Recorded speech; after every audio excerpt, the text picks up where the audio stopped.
Le tenant du titre est éliminé. Le Real Madrid a été éliminé en demi-finale de la Ligue des Champions. Il a été balayé par Manchester City à l'Etihad à 4-0. Une véritable humiliation. On n'a pas reconnu le Real Madrid, Johan, de la saison passée qui arrivait à tout renverser. Il n'a rien renversé du tout à l'Etihad. Bah ouais, carrément, et d'autant plus que en fait, les éléments du Real Madrid qui aidaient justement à renverser ces situations-là, on les a pas forcément vus ce soir. Moi, je pense à des joueurs comme, au milieu de terrain, Modric et Kroos qui ont été d'ailleurs les 2 premiers changements de Carlo Ancelotti, qui ont été absolument transparents et qui ont été, véritablement, noyés par le milieu de terrain de Manchester City. Je pense aussi à Benzema, qui a été un peu, l'homme, qui a été finalement l'homme des grands renversements. On pense à ses nombreux triplés, hein, c'est de la saison Oui, dernière. oui. On pense à ses buts, son but en prolongation, contre City. Voilà, Benzema n'a pas été là. Le milieu de terrain a été transparent, a été remplacé très vite par Ancelotti. Donc voilà, on sent que ces hommes, vraiment ces piliers du Real Madrid, n'ont pas été présents ce soir et ça a été vraiment, ça a été un calvaire en fait pour le Real. Oui, on se rend compte en fait aussi de l'énergie dépensée, je pense, la saison passée par ce Real Madrid-là. Un Benzema qui n'était pas à 100% physiquement, qui a été préservé. Et à partir du moment où il n'est pas là pour marcher sur l'eau, comme on l'a vu l'année dernière, c'est vrai que ce Real paraît un peu plus humain, pas capable de renverser des montagnes comme il avait pu le faire la saison passée.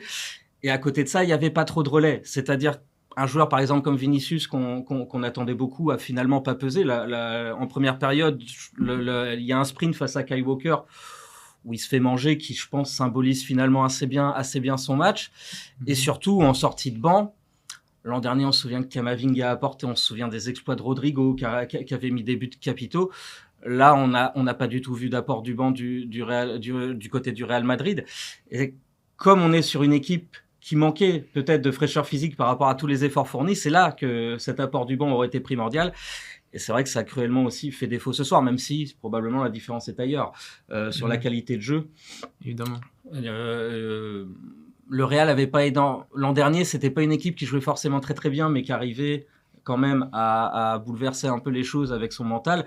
Cette année, elle jouait mieux, mais paradoxalement, il lui manquait justement les ressources pour renverser ces montagnes. Ouais, sur le banc justement, on a vu que les entrées n'ont pas apporté grand-chose. On a vu que Rudiger est rentré pour pouvoir replacer Camavinga dans l'entrejeu.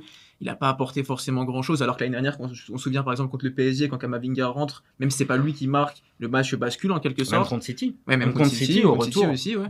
Contre City aussi. Et puis voilà, quand tu fais rentrer, Ceballos et Vasquez à 10 minutes de la fin contre un City qui est aussi puissant, on se demande si ça va changer grand chose, et la réponse elle est venue rapidement, ça va pas changer grand chose.